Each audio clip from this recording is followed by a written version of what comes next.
Welcome to She Talks Green.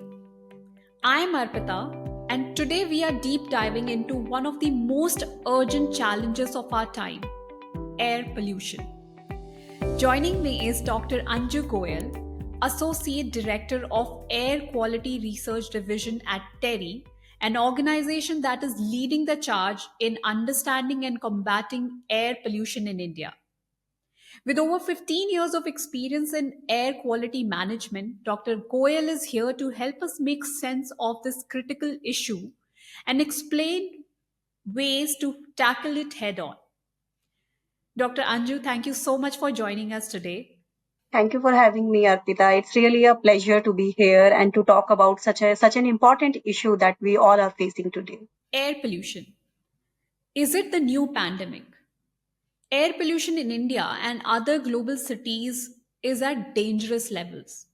The 42 most polluted cities in the world are in India. And PM 2.5 pollutant levels in India, especially Delhi, are 80 times higher than the safer limits prescribed by the WHO. This is not normal life. Is it fair to now call it the new pandemic that we are living in? Yes, I would say, well, air pollution is a problem and it is a pandemic, but it is not a new pandemic because it's been there. The only thing is that we are not taking actions against it. And now it has started to become noticed by millions of us.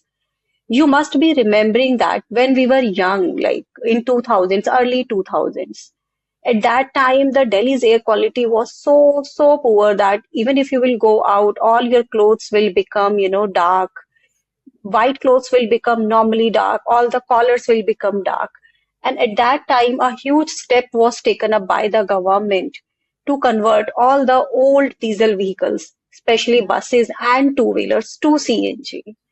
But as the population of the city is growing up, similarly, the air pollution challenges are also increasing. And that is one of the important reason that we see that there is a consistent increase in the air pollution, and we don't see, despite efforts taken up by the government, we don't see improvements in air quality, and somehow all of us are suffering because of it. Absolutely. I've not grown up in Delhi, but I come from a place near Singrauli, and Singrauli is still, I think, considered as the energy capital of India. And that is where all the coal mines and all the power plant and everything was there. So I have pretty much grown up in a place where this was our normal to see. Air literally making our clothes black or inhaling that kind of air. It was only when I grew up and I started reading and I got into this sector working, I understood that no, that was not normal. That was the polluted air all my life that I have inhaled. And sadly, when I moved to Delhi, the story wasn't really different, as you rightly said. Yes, probably we have done some changes. Moving to CNG was certainly helpful given what we were facing earlier. But yes, it has been still very bad when it comes to air, especially in Delhi NCR.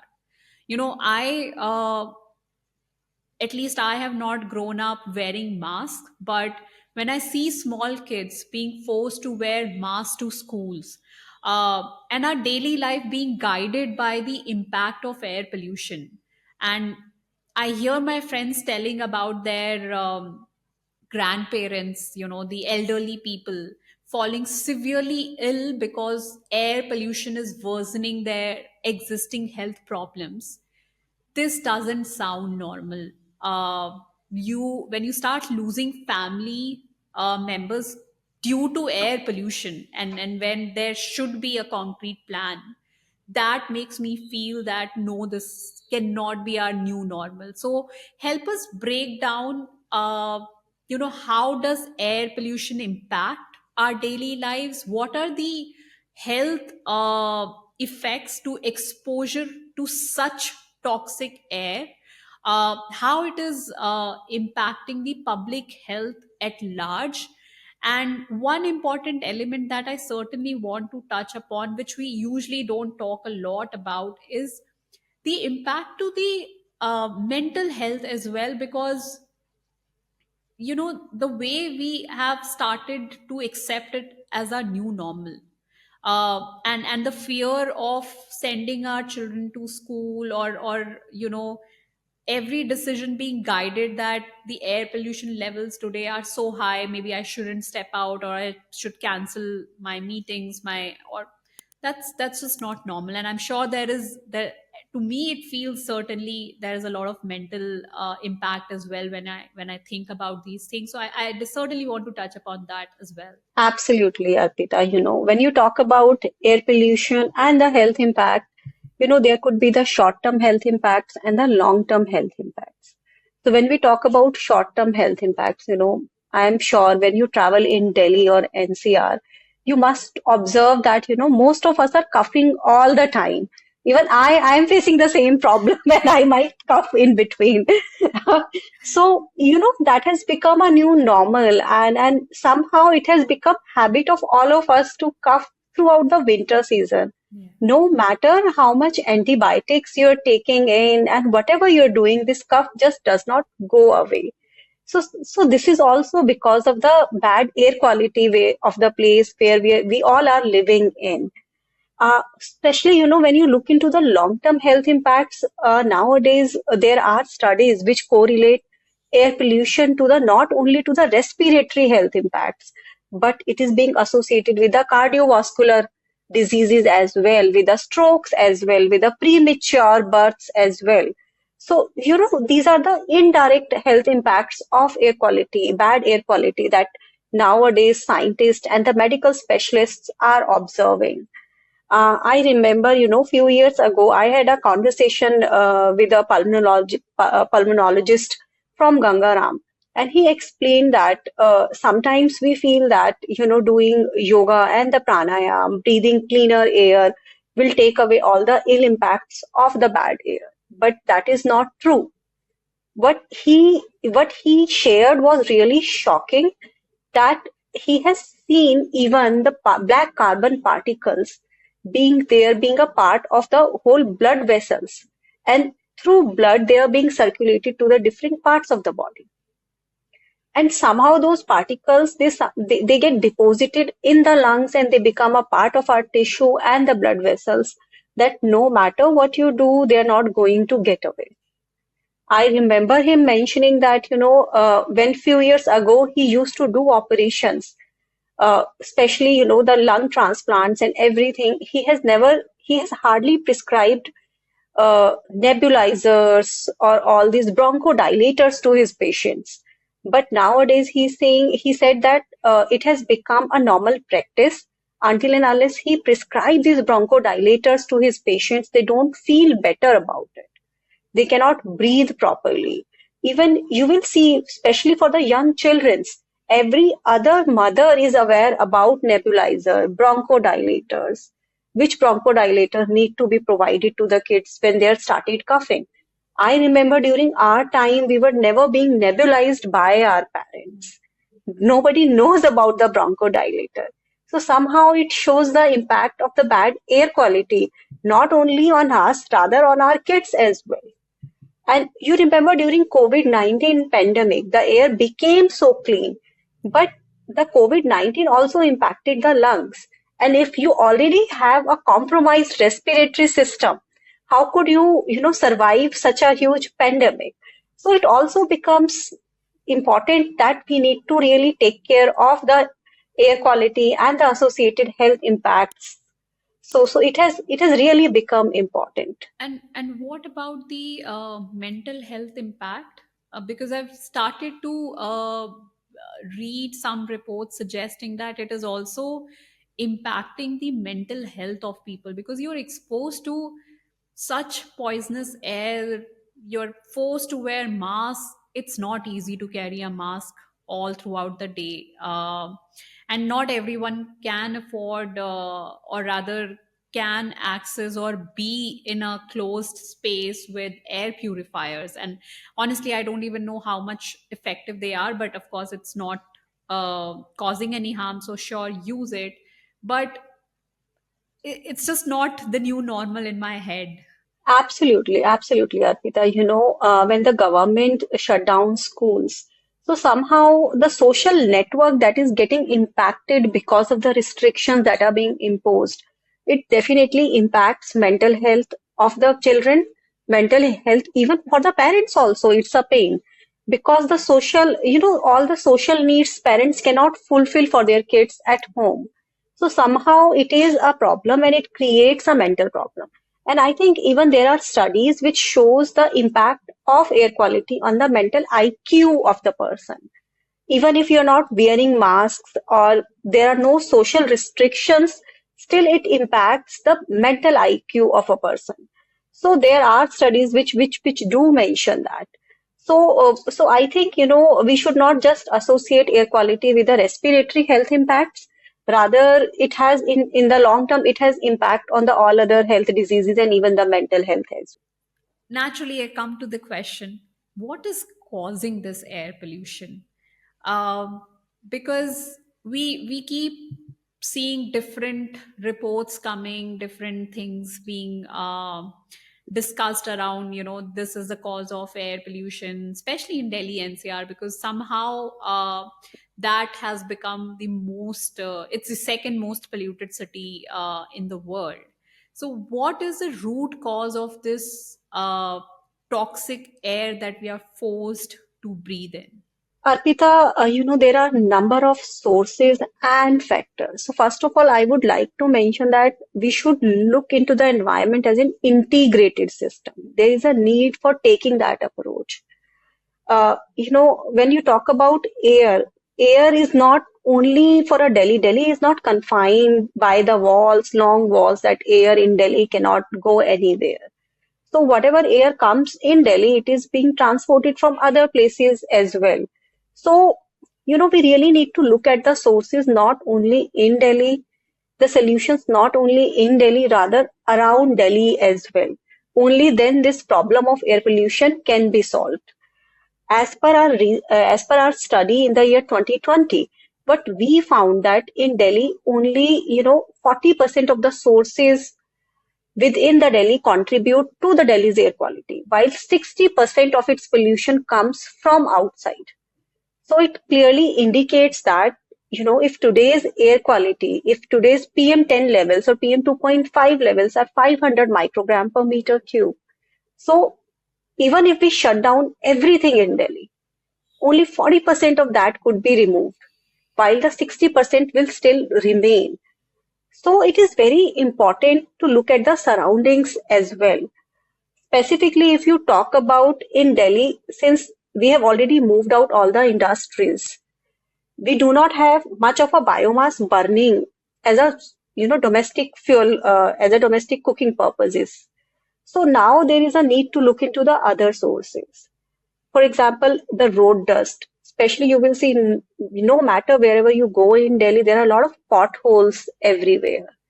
These potholes, when the vehicle passes over these potholes, so the dust particles which are there, they become resuspended.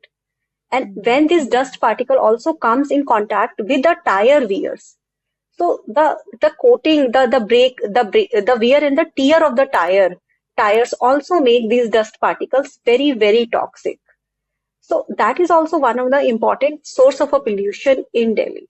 Especially during winter season, you see a lot of low economic class people. They do not have any other resource to keep themselves warm.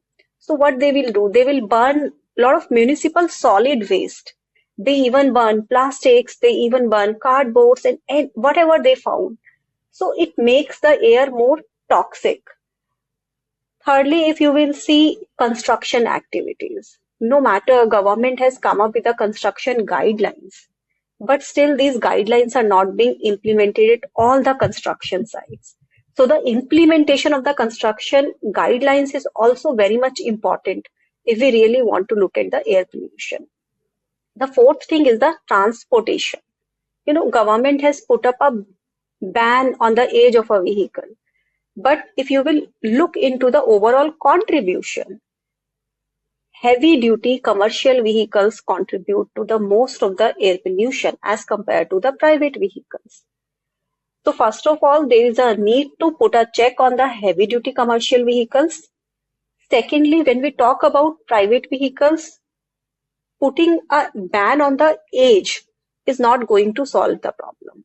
We really need to also look into the inspection and the maintenance regime of a vehicle. Even if your vehicle is not 15 years old, but if it is not being maintained properly, if it is not being serviced properly, it is going to emit much, much higher pollution as compared to what is its limit. And nowadays, you will see even a pollution under control certificate that can be very easily acquired even if your vehicle is meeting a norm or not meeting a norm. So I think government needs to really tighten the implementation part of it. Only then we will be able to see impact on the ground. Now there are sources outside Delhi. We most often talk about stubble burning as one of the major source, coming in November, and it does contribute. As per our studies, stubble burning can contribute as high as 40% of the Delhi's air quality during the peak concentration days. But we really need to understand the issue of a stubble burning from the economic point of view, from the integration point of view. Because why this stubble burning issue started happening, since 2016. It was never there before the year 2016. And one of the reason was the shift in the cropping pattern. We all are aware that Punjab, because of the water availability in the state of a Punjab, ideally paddy should not be grown in Punjab because it's not a water surplus state, right? So in order to prevent the further, lowering down of the groundwater table, they have shifted the cropping season. And the impact of the shifting of the cropping season has become that the stubble burning happens at a time when the winter starts. And when the winter starts, the problem is that the dispersion conditions in the air are so poor that whatever is being burned, it remains near the ground level. So that is the reason I told you, we really need to look into the environment as an integrated system. We cannot say that air is separate and the water is separate because the activities we do to prevent water pollution or to prevent water as a resource may impact air as a resource. So there is a need for that integrated system dynamics approach instead of looking at the things in silos. I think certainly implementation is the key, because if you're not able to put a proper implementation plan and have checks in place, I mean, nobody is really following anything, as per the laws that we have. We have so many laws. We keep reacting to air pollution every year with some sort of a ban and a plan, but I don't know what's happening really, because the problem stays as it is and it is only getting worse. Now, coming back to the stubble burning that you rightly spoke about, and we hear a lot about it, because somehow it's the stubble burning politics, where the political war around air pollution and the stubble burning and politicians yelling and playing the blame game, all this seems endless.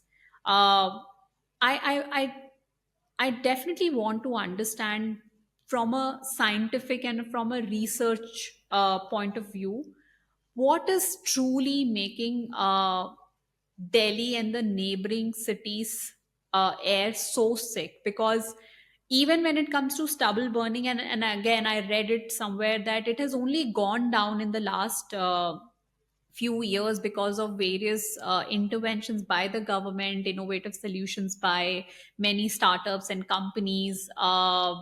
Then there's a promotion of biofuels as well. So there's a lot of solutions around that. It has only gone down. So why do somehow stubble burning becomes like this, center of the problem, when it is really not the actual cause of the problem? Yes, it is only making things worse because winters happen and at the same time stubble burning is happening. But What is the truth behind stubble burning? Has it really gone down? Do you think that uh, in the near future, as we are implementing all these policies, all these innovative solutions, we can actually achieve that scalable alternative plan to stubble burning? So, Arpita, I don't think so. Stubble burning has gone down. Rather, you look at the tracking method of a stubble burning is through satellite, and the satellite is not stationary.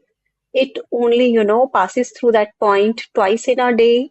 So nowadays, farmers are also very well aware how the government is counting the fire counts. So Okay. they do not burn at that time so that it will not get noticed through the satellite. So the actual stubble burning is still happening on the ground. It has not reduced. And one of the main reason behind it is the economics, because the farmers are in so much hurry, they do not have enough manpower and labor that to take that stubble out of the land and prepare the land for the next cropping season. So they're not interested. They're not interested in not getting it burned. So therein, the government really needs to pitch up. Especially, it could be an entrepreneurship opportunity for many of the startups in order to come up with a sustainable business models, how this stubble from the fields can be obtained and can be converted into the valuable products like as a briquettes. Already, thermal power plants, there is a notification from the government that around 20% of the co-firing needs to happen in the thermal power plants. And in the co-firing, all these biomass-based briquettes needs to go. Even there are startups which can convert these stubbles into a foam that is used as an insulation in the packaging of vehicles and other parts of an automobile industry. And similarly, there are startups which can convert these stubble into the biogas or the other useful products. But one of the main problem with all the startups is the supply chain that is needed. First of all, the stubble, it's like, there is a problem in the collection of the stubble, storage of the stubble. So if somehow government needs to work and some innovative model needs to come into a place where the government can pitch in and can provide subsidies in order to fund that model. So slowly and steadily, I think the farmers will start to see the economic value in saving the stubble instead of burning it. So once that economic value will be seen, only then this problem can be resolved of the stubble burning. Otherwise, I don't see that because somehow if you talk to the farmers or you talk to the poor families, they always say that, we'll die of a hunger first as compared to the air pollution. Air pollution will still give us time, while earning a livelihood is a much more important issue. So somehow it's a deep rooted economic issue that one needs to take into account and come up with a solution. Only one sided solution is not going to work here. Since you mentioned about the economic impact and the choice between livelihood, uh, how is air pollution impacting our economy from healthcare costs to the lost productivity? What is the economic burden uh, that is that is because of air pollution today? Right, I was recently going through the reports, and there are reports which claim that, you know, because people fall sick because of the air pollution, and this absence has actually caused Indian businesses around 95 million US dollar of a loss. So you can see, because of the work absence, that's an indirect impact that the Indian businesses are facing because of the air pollution. And I remember reading a report wherein it was mentioned that if you take into account the overall healthcare system cost, so the economic burden of the air pollution on our GDP comes out to be somewhere around 5 to 10% of the overall GDP, which is a huge indirect Yeah. economic cost that the government is bearing. And it somehow indicates that if we really, invest in the solutions to improve air quality, it's going to be beneficial even for the government also in the long term in economic terms, because they need to invest less in the healthcare system.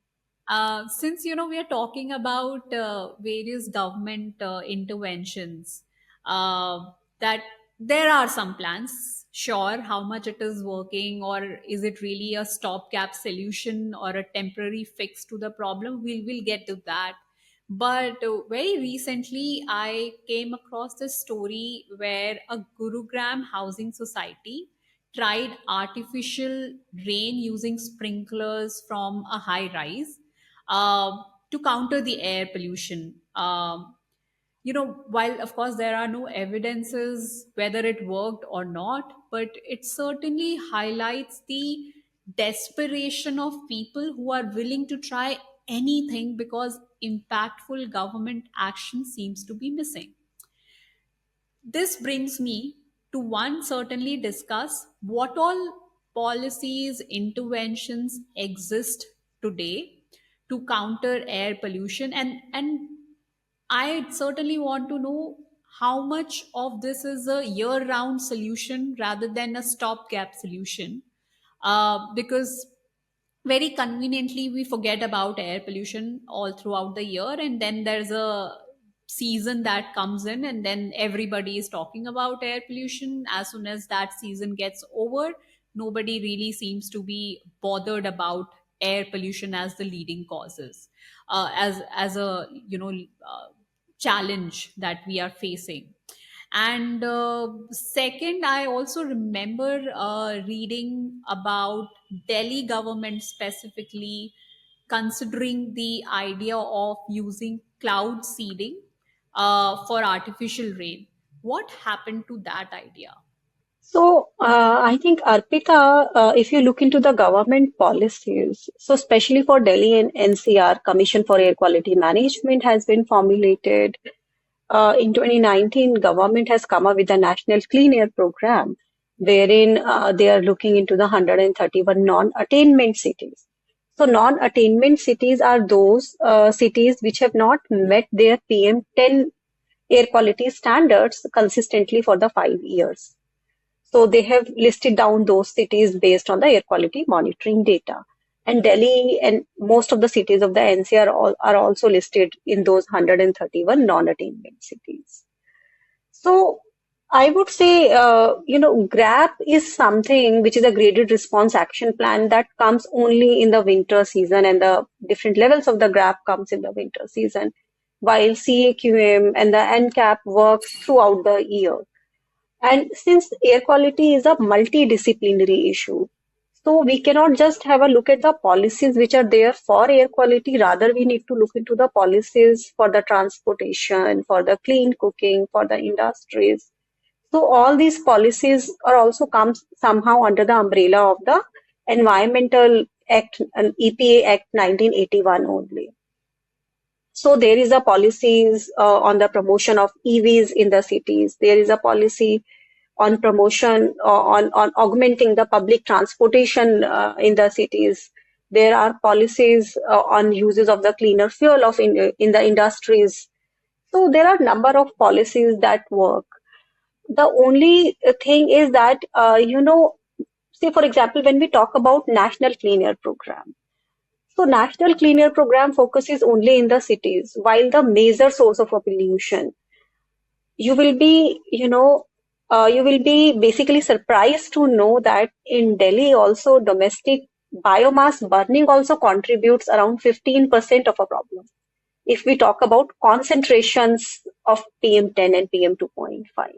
And all of this pollution comes basically from the households which are there in NCR region, and they burn solid biomass, and the impact also comes down to Delhi.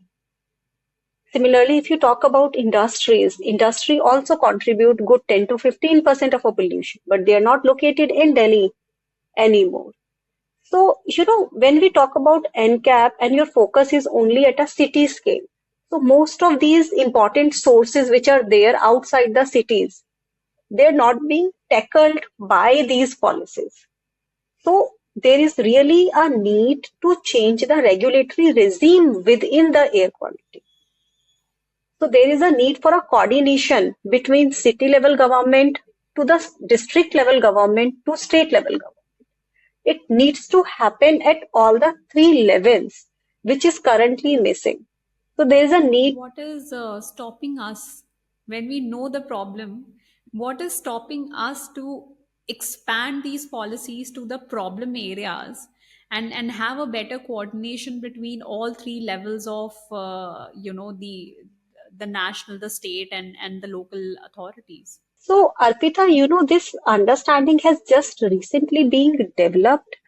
Once, see, in the government, whenever a policy comes, whenever a finances flows, there needs to be proper accounting of the expenditure that has made against those finances.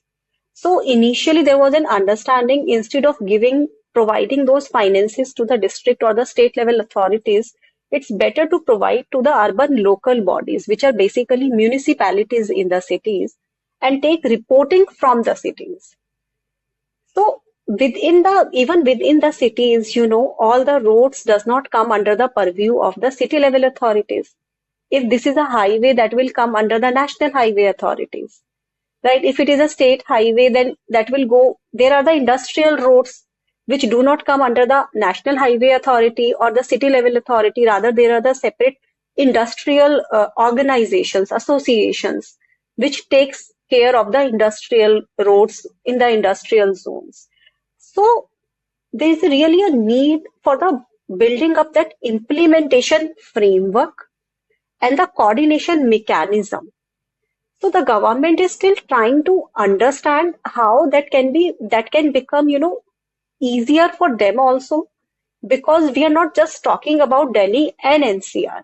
Rather, that same coordination mechanism needs to flow through all across the 131 non-attainment cities and more cities throughout the country. So there is a need to redefine that regulatory mechanism, I think, wherein we need to work. I think it's something that needs to be done urgently. I mean, what are we waiting for? I honestly don't sometimes understand, because uh, last 5 years have been really bad for Delhi as much as I can recall. I mean, this year we are seeing that we are in November, we still don't see any signs of winters coming in.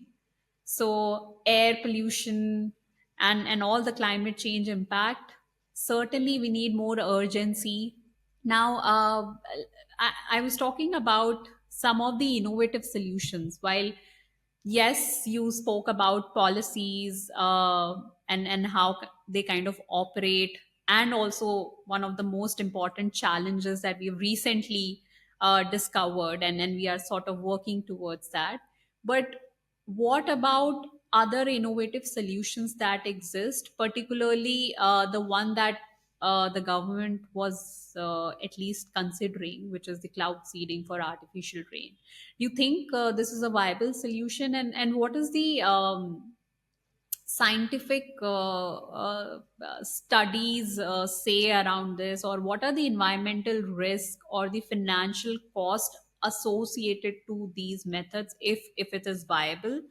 And the reason I ask is, I don't know how much of this is true, but there were some reports when we saw some floods that happened in Dubai, and Dubai uses this technology a lot, that it kind of wasn't implemented in the right way, and it caused the floods. We certainly cannot afford that situation. Unfortunately, our infrastructure is not built to withstand something like that. So I want to learn more about, is this really a solution that can be considered? I think, Arpita, it's not a solution that can be considered.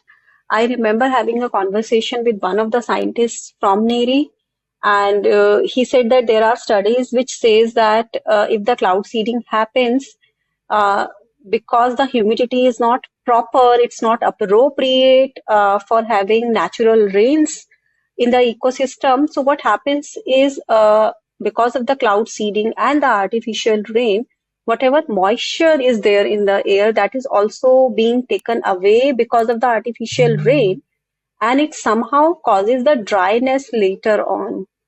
And people will experience that dryness and the problem associated with the lesser humidity in the atmosphere. So certainly it is not a solution. It's always, recommended to act at the source. While acting at the source takes a bit of a time. During that time, it's also important to understand, how get one can mitigate or one can prevent themselves from the exposure to air pollution, and what are the steps an individual can take. So acting on the source is a long-term sustainable solution, while all of these solutions may bring temporary relief. You must be, well aware about the smoke chambers or the smoke towers that are being built by the Delhi government. But what is the impact of those towers? A lot of taxpayers' money, crores of a taxpayers' money is being Yes. spent on those towers, and the final effect is nothing. It's all just to satisfy public that yes, the government is well cognizant of the fact that we are facing this issue and they are trying to solve it. But we really need to take a scientific approach, really need to hit at the right source. Only then the problem will be solved. Right, and that is why I keep and this is my thought, I still have access to a lot of information, probably because of my interest also.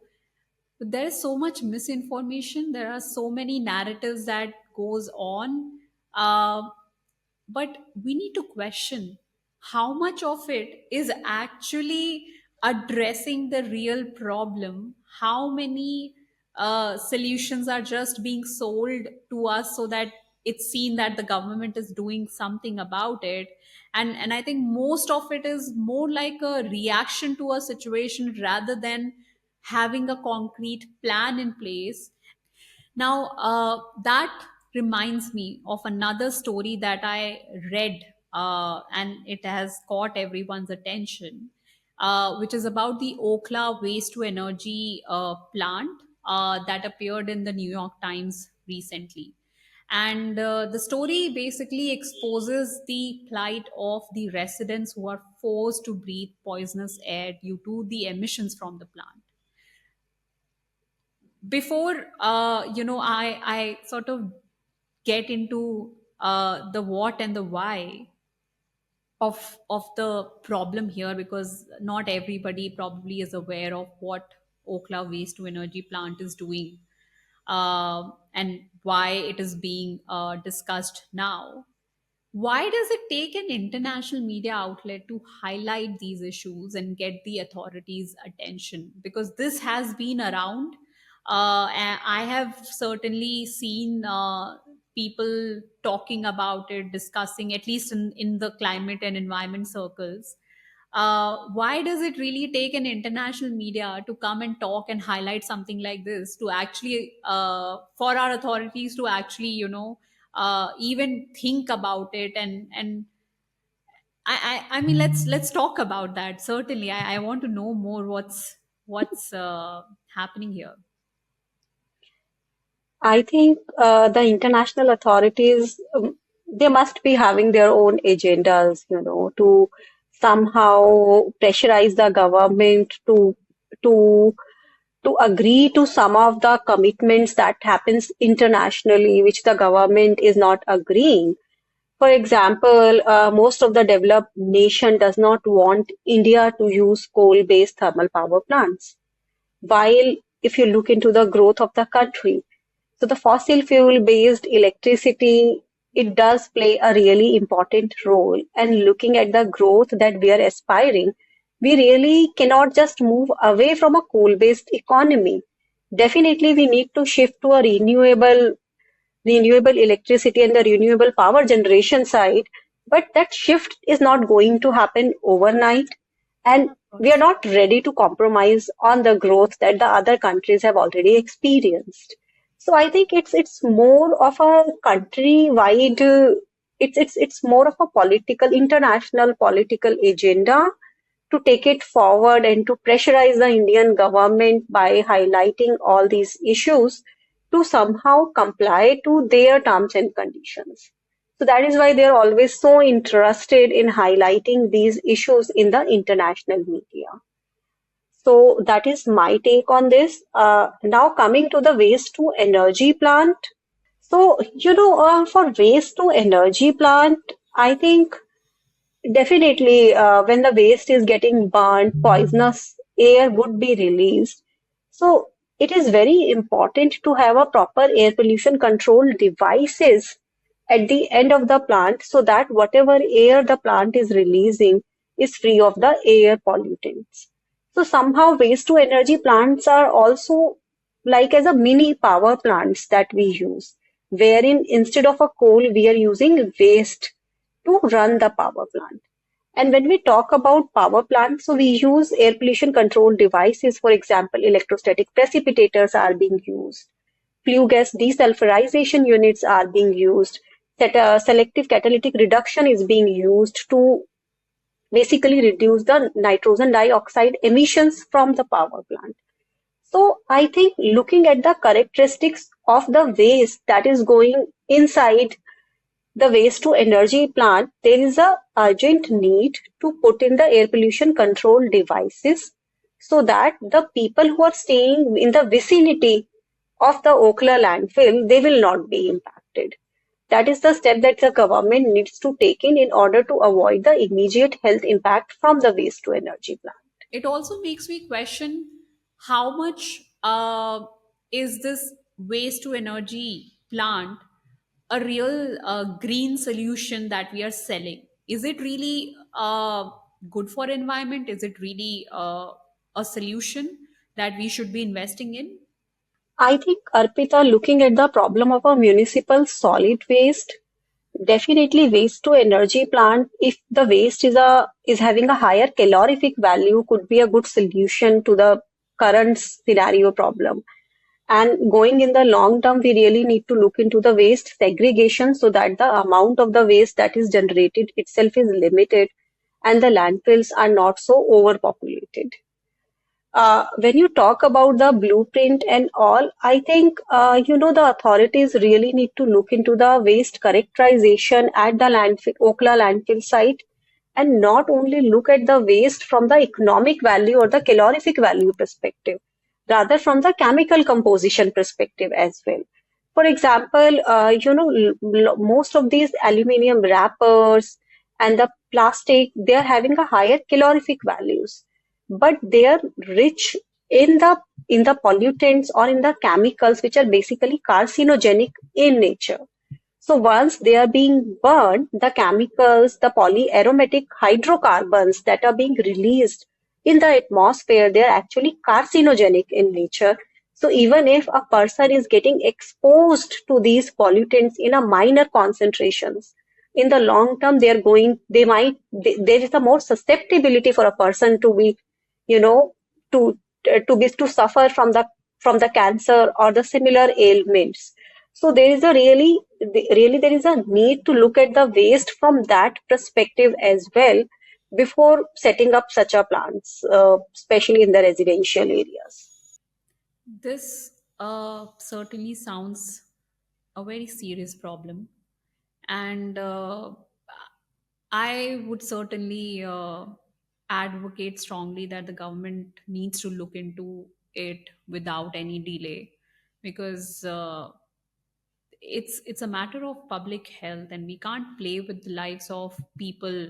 Before I get into the the topic of how do we protect ourselves given the situation, because the situation will certainly take some time to get better, hopefully.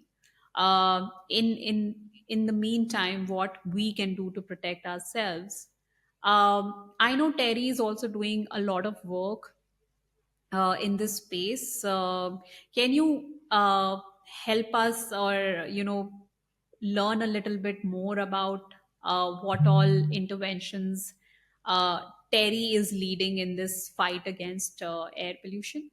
Absolutely, Arpita. I'll be happy to share those. Recently we were working in Lucknow. So in Lucknow, we helped the government, to come up with a policy and solutions to move the commercial restaurant owners and the hotel owners from coal-based tandoor to the gas-based tandoors. Okay. So while researching and while looking at the situation of a problem in Lucknow and Kanpur specifically, so there were congested areas, commercial areas, and Lucknow is always famous for the tunde kebab and all those delicacies. But they use huge quantities of coal to run tandoors, and which is one of the major source of a pollution for the local exposure in the commercial areas. So, while talking to the vendors, what could be the probable solution? Should it be a electric tandoor or should it be a gas-based tandoor? And looking at the ecosystem overall, what is the electricity supply? What sort of a connections these hotel and the restaurant owners have? So, what we promoted in those commercial areas was a retrofitment kit. So these restaurant owners did not need to change the whole setup. Rather, their existing coal-based tandoors were retrofitted at a very minimal cost to the LPG-based tandoor. And LPG-based tandoor were even much more cost effective for them also, while using as compared to using coal-based tandoors. And we also builded the capacity of these restaurant owners how to cook food of a similar taste by using LPG tandoors instead of a gas-based tandoor. So series of capacity building programs were specifically being conducted for the hotels and the restaurant owners in Lucknow. Similarly, since the launch of the National Clean Air Program, most of the urban local bodies are purchasing mechanized road sweepers. You must have seen in Delhi also these road cleaning machines, automatic road cleaning machines are being plying on the road. So, every time when we had a discussion with the urban local bodies, they were very concerned about the performance of these machines on the ground. So what we did, we have developed an application which can virtually monitor and log the cleaning records and the efficiency of the machine on the ground. And at the end of the month, it provides a report to the urban local bodies. And based on the effectiveness of the cleaning, the urban local bodies can actually make a decision on providing a payment to the vendor or, putting some penalty on the vendor so that the performance on the ground can be improved. Similarly, when we talk about implementation, so a proper monitoring plays a very important role in strengthening the implementation of our policies. So again in Lucknow and Kanpur, we did the detailed studies and we identified hotspots wherein this sort of a monitoring strengthening was needed. And we helped the integrated command and control centers over there to put up a PTZ cameras and SOPs were formulated for the virtual monitoring of the hotspots so that the authorities will become aware if something unusual is happening at the hotspots or the concentrations are breaching a certain background level so that the authorities can go and check over there what is happening and they can take the appropriate actions. Also, Terry has come up with a technology which can convert actually this crop residue into a biochar. Biochar is a fuel which is economically very valuable and it has a higher calorific value as compared to the coal and can easily be used in the industries. Similarly, Terry has a multiple expertise and there are multiple groups which work in the Terry. So, similarly, our sustainable agriculture group has come up with a technology which can convert basically this crop residue into the foam that can be used for the packaging purposes in the automobile industries. Similarly, we have come up with the clean construction guidelines. And the important focus of the clean construction guideline was basically to guide builders that how, by using the material which is available on their construction site, they can take measures in order to reduce the dust emissions from the construction sites. So these sort of, small implementation measures are being conducted in order to guide city authorities how they can better manage air pollution problem in their own premises.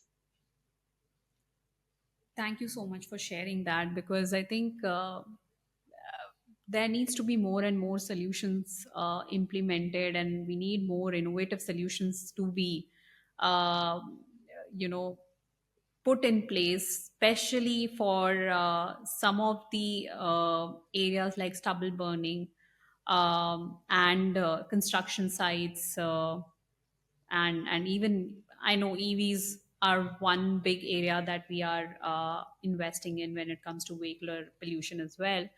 Um, but let's bring this discussion to an individual level, because I think I certainly would want to leave our viewers with some insights around: one, what can they do to protect themselves, their families, especially the kids and the elderly, who are more vulnerable and susceptible to the air pollution problem.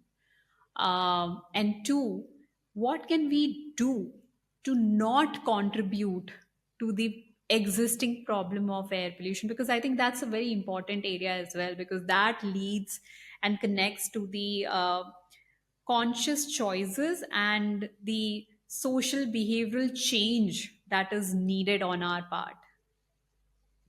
Definitely, Arpita. I think you have come to a very important point because we always blame government that government has not implemented things properly. They should have done this differently.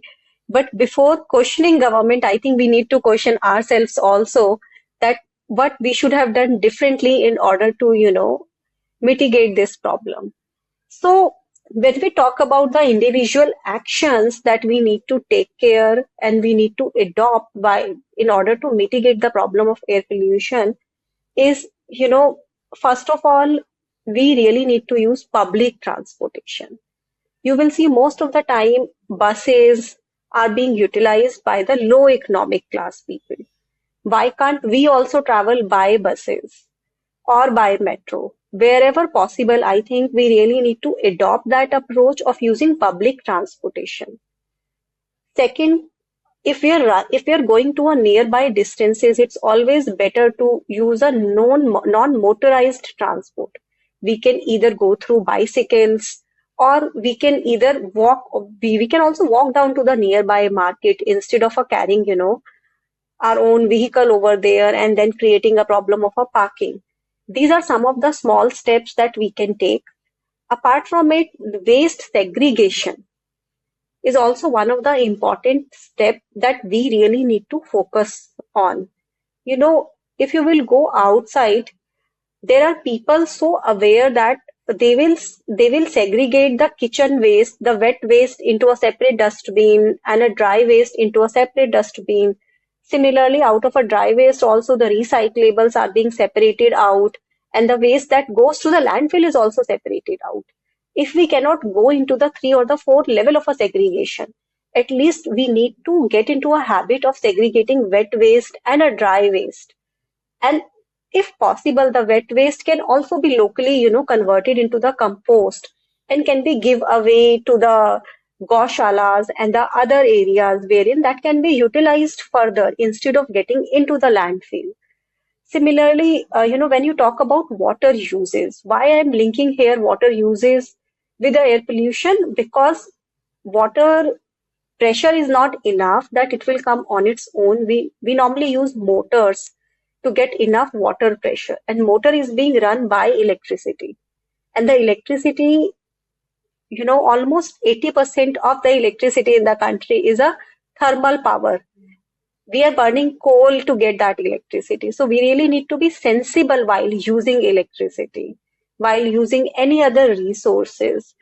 So we have resources, we have access to the resources, somehow does not qualify us for the overuses of the resources. We really need to understand that, and we really need to follow a sustainable lifestyle so that we also live happily and we also live some space and some better environment and some of these resources for our future generation as well.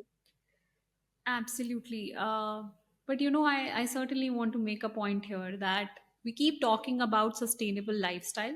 I certainly and strongly support the idea. But the infrastructure also needs to support us to make these conscious choices. And two of the areas I can certainly share my experience is one, the waste segregation that you spoke about. Certainly we need that, but I also feel there is not much awareness around it. And I'm talking not an awareness point where probably in my office area they can still come and tell me, okay, no ma'am, you need to put this one in this or this one not. But the household waste that goes into the the trucks that are being sent by the local authorities, the municipalities, nobody has a lot of awareness. So we need awareness throughout the value chain here, from probably my parents and that sort of generation, and the household family members who are taking care of managing the house and disposing of that waste, to the person who's collecting the waste to further down the value chain. I think that is an area where we need to look into, because we can't keep advocating about this and nobody is really going and teaching, really teaching and educating people about it. The second part is also walking. As much as I love walking, I don't think most of the infrastructure, at least in Delhi NCR, is very supportive to that idea. And let's talk about the different seasons. Throughout most part of the year, the temperatures are too hot to walk even a small distance, because heat waves and heat strokes are real things. The second is the pollution itself, the dust itself. The third, road safety. And then the overall general safety. And I'm, as a woman, I'm going to put that filter as well. I am sorry, I never feel empowered enough or confident enough to make that decision that, okay, as much as I want to walk, uh, should I or should I not? So the most convenient option for me is to probably order my stuff from Blinkit, or these companies that are providing 10 minutes delivery, to ordering things online and things like that. So as much as I want to make those conscious choices for sustainable lifestyle, we also need to have that infrastructure and resources available and accessible very easily. So I think that is another area that we certainly need to look into. And maybe as I move, down this series, waste management is going to be one of the topics, and I certainly want to use this platform to raise that awareness about how we can segregate and how much, and also I think become conscious about how much waste we are generating. I think that's also important. So, uh, if I were to ask you, what are the top three very doable, practical daily life changes uh, to sort of become more conscious about how we are of our actions, so that it's not leading to, let's say, air pollution, because that's our topic today. What would be those three tips that you would leave us with? So, one of the easily doable thing could be to make sure that we are not wasting electricity unnecessarily. Most of the times what happens in the house is that if a light is switched on, even if we are not in the room, it will stay switched on. At least we can go there and switch it off. We can keep a check on the unnecessary leakages of the water taps that are happening in our house. Similarly, we can be conscious about the food uses. Sometimes what happens that the food is available in so much of a quantity that some of it get thrown away. Can we be little conscious while using the food items so that we are using only the one that is needed? The other thing could be, growing more plants. Household plants do contribute to the better air quality and to the better atmosphere altogether. So, so I think these are some of the small steps which one can easily take without, looking into the infrastructure and the other constraints. So that definitely we can do. And given that we are currently and unfortunately forced to live in AQIs, which is more than 500 in many places in Delhi NCR, what are some of the tips that we can look into to protect ourselves currently? I know masks, certainly, yes. But what kind of masks? In one of my previous episodes, we were talking about this, and nutrition also came out as a very overlooked aspect of protecting yourselves and building your immunity to fight this kind of pollution. So if we can talk about some of these measures that we can take to protect ourselves, I think that would help our viewers as well. Definitely, Arpita. When you look into the vertical profile of air pollution, so somehow the higher you go, you're being exposed to the lower concentrations. So if possible, try staying to the higher heights as compared to the lower heights. The second thing could be, when you talk about masks, definitely masks are important, and uh, preferable is always N99 mask or the N95 masks because they are being designed in a way in order to, when you say N99, so the 99% of the PM 2.5 particulate matter is being masked by the mask. And when it is 95, so the 95% of the particulate matter pollution is not able to penetrate through the mask. So definitely N99 and the N95 masks are much better as compared to a simple cloth-based mask because the cloth-based mask have a 30 to 40% of the protection capacity as compared to the N95 or the N99 mask. If you can afford, especially for the elderlies and for the children, it's always advisable to use air purifiers, especially at night times. Because pediatricians do say that in children's, these impacts are reversible. So even if you're able to provide 8 to 9 hours of a purified air to your kid, you should be doing that. That is advisable.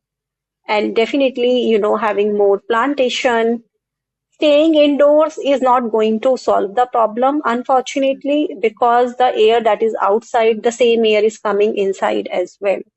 So it is no different.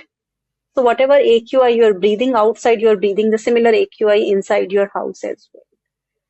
So, but switching to a better mask or maybe to a higher buildings or maybe to the air purifier could be some of the mitigation measures one can adopt depending upon the suitability as per the ecosystem and the situation. Yeah. And when you Certainly. talk about nutrition, definitely, vitamin C and the vitamin D plays a very, very important role. So again, it comes to the old school situation that, you really need to have a lot of citrus fruits, get yourself exposed to sunlight because no doubt Where do we India is find the sun? Delhi is not seeing any sun with all the smog outside. I mean, so that's nowadays scenario, but still during afternoon you may get exposed to the sun, right? So it might whatever be. one can do. Most of us are vitamin D deficient. Absolutely. I mean, that's the sad reality. But yes. No, I think Yeah. these are some helpful tips, hopefully, which will,